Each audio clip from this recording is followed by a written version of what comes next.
ఈరోజు అనేక చోట్ల ఆటంకాలు మొదలవుతూ ఉన్నాయి. భయంకరంగా హింసించబడుతూ ఉన్నారు.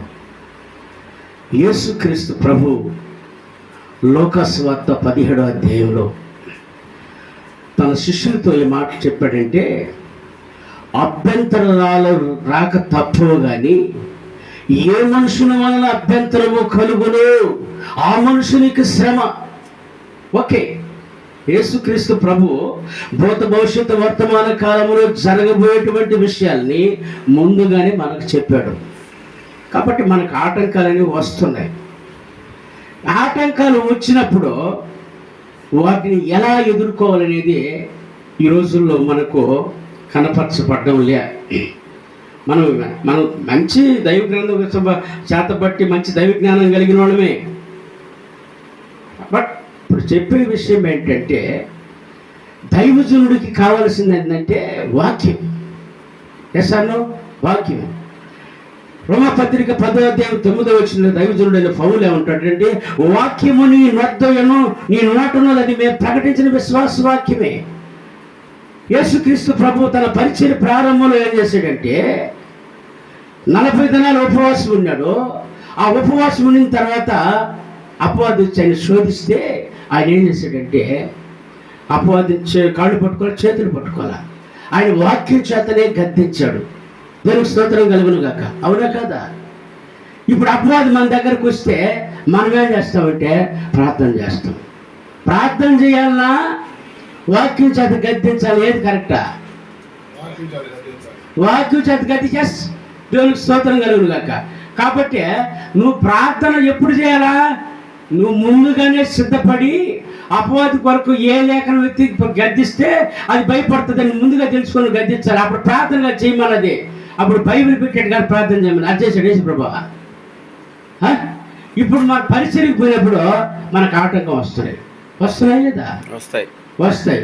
విశ్వ హిందూ పరిషత్తుడు, బజరంగ దళోడు ఎవడన్నా వచ్చి మనకి ఎదురైనాడు అనుకో, వాడు వచ్చి మనకు ఆటంకం చేస్తున్నాడు అనుకో, మన కొడుకు ఏం చెప్పాలా? శిలువను కూర్చున్న వార్త నశించిపోతున్న వాడికి ఎరితనంగా ఉంది, రక్షించబడుతున్న మన దేవుని శక్తిని అరిస్తే ఏం ప్రయోజనంలే. ఉన్న ప్రయోజనమా? వాడు తెలీదు, నువ్వు ఆ మాట చెప్తే ప్రయోజనంలే. రాజ్యాంగంలో పొందుపరచబడినటువంటి ఆర్టికల్ 26 అనేది భారతదేశంలో ఉన్న ప్రతి పౌరుడు ఏ మతాన్నైనా స్వేచ్ఛగా స్వీకరించి అంగీకరించే అధికారము నాకు రాజ్యాంగం కల్పించబడిందిరా అని చెప్తే వాడు మూసుకుంటాడు. అవునంటారు కాదంటారా? అవునంటారు కాదంటారు? అవును. అట్లా కాకుండా ప్రయాసపడి భారం మోసుకున్న సమస్త జనులారా నా ఇద్దరు రండి, మీరు విశ్రాంతి పొందుదురు అంటే వాడికి అర్థం కాదు కదా. మరి రాజ్యాంగంలో ఈ మాట రాయబడిందిరా, నాకు రాజ్యాంగం కల్పించబడిందిరా, ఈ గ్రంథంలో నుంచి వచ్చిందారా అదే రాజ్యాంగం అని మనం ఎత్తి చూపించగలిగితే వాడు 100% మనకు సరెండర్ అవుతాడా కాదా? తెలుసున్నారా? అక్కడ ఎక్కడైనా ఆటంకం జరిగినప్పుడు ఈ మాట మనం నిజంగా మనం చెప్తున్నామా? వాక్యం అవసరమైనప్పుడు ఎక్కడైతే మనం దేని అవసరమైతే ఎత్తుతున్నామో అదే ప్రకారంగానే రాజ్యాంగంలో ఉండే విషయాలుగా నువ్వు తెలుసుకోగలిగితే, దాన్ని ఎత్తు చూపగలిగితే 100కి 100 పాళ్ళు సరళవలసిందే. తెలుగు స్తోత్రం కలుగును గాక. ఒక వ్యక్తి, ఒక అమ్మగారికి కుమారుడు వచ్చాడు, చర్చికి వచ్చాడు అనుకో, సంఘంలో ఒక ఆవిడ వచ్చింది, ఆమె కుమారుడు బయటికి వెళ్ళిపోయాడు. ఎక్కడో ఒక వ్యక్తి దగ్గర బంధించబడ్డాడు. ఒక ఎస్ఐ కానిస్టేబుల్ దగ్గర బంధించబడ్డాడు. ఆ బంధించబడిన తర్వాత, అయ్యయ్యా పాస్టర్ గారు, మా కొడుకు ఈ విధంగా మంచిగానే పోయినాడు, వాళ్ళ దగ్గర ఎస్ఐడు ఆపేస్తున్నాడంట అని అంటే నువ్వు కళ్ళు మూసుకొని సుదీర్ఘమైన ప్రార్థన చేస్తే కుదరదు. ఆయనకి కుదరదా? ఆమె ఎక్కడ ఉన్నది ఆమె సమస్య అంతా? ఎక్కడైతే తన కుమారుడు బంధించబడి ఉన్నాడో ఆడ కోసం, విడుదల కోసం ఎదురు చూస్తున్నావి. నువ్వు దాన్ని ఐక్యరాజ్య సమితి సెక్రటరీ జనరల్ నియమించగలిగిన దైవజనుడు, దేవుని స్తోత్రం కలిగిన. అవును, ఐక్యరాజ్య సమితి జనరల్ నియమించబడాలంటే పోపే ప్రార్థన చేసేది. అవునా కదా? మరి రాజుని అధికారులు కదిలించగలిగిన దైవజనుడు నువ్వు. వారితో మాట్లాడి ఎక్కడ సమస్య ఉంది అక్కడ మాట్లాడితే అప్పుడు ఆ వ్యక్తికి సమాధానం కలుగుతుంది. అవునంటారా కాదంటారా? నువ్వు అది మానేసే ఆకలితో ఉన్న వీటికి అన్నం పెట్టిన తర్వాత ప్రార్థన చేస్తే సంతోషిస్తాడు. అన్నం మాత్రం పెట్టను, ప్రార్థన చేస్తానంటాం మనం. అవునా కాదా? దీంతో సాటిస్ఫాక్షన్ కాగలుగుతారా? మోసే ఏలియా దినాల్లో ప్రజలు వచ్చి ఏం చేసేవాళ్ళు అంటే, సమస్యలు తీసుకొస్తే రాజుని అధికారి దగ్గర తీసుకెళ్ళేవాళ్ళు. అవి ఎస్ఆర్నో కేవలం ప్రార్థనే కదా వాళ్ళు చేసింది. రాజుని అధికారుల దగ్గర తీసుకొని పరిష్కార మార్గాలు చూపించేవాళ్ళు. అది ఈ రోజులో జరగడం వల్ల మేము ప్రార్థనే చేస్తామంటారు, అధికారుల దగ్గరకు పోరు.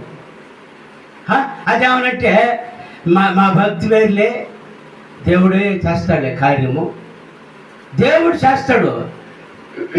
పేతురు రాత్రి అంతా ప్రయాసపడ్డాడు. రాత్రి అంతా ప్రయాసపడాలేసి నేను ప్రాతకాల 4 గంటల సమయంలో ఏం చేస్తాడు, వాళ్ళు కడుక్కుంటున్నాడు. ప్రభు కనపరచబడ్డాడు. అయ్యా ఇప్పుడు దాకా వలేసి నేను ఒకటి పడలేదు, ఇంక నేను అన్నాడా? నా మాట చొప్పున కుడివైపున తోలి నడిపించి వాళ్ళు అన్నాడు. అంటే పేతురు వలేయాలా, ప్రభు కార్యం చేయాలా? దేవునికి స్తోత్రం కలుగును గాక. అవునంటారు కాదంటారా? మన అట్టలే ఇప్పుడు మేము ప్రార్థనే చేస్తాము అంటే ఏమి ప్రయోజనం దానివలన? కాబట్టి ప్రార్థనతో పాటు పరిష్కార మార్గం చూపించగలిగిన వాడు కావాలా.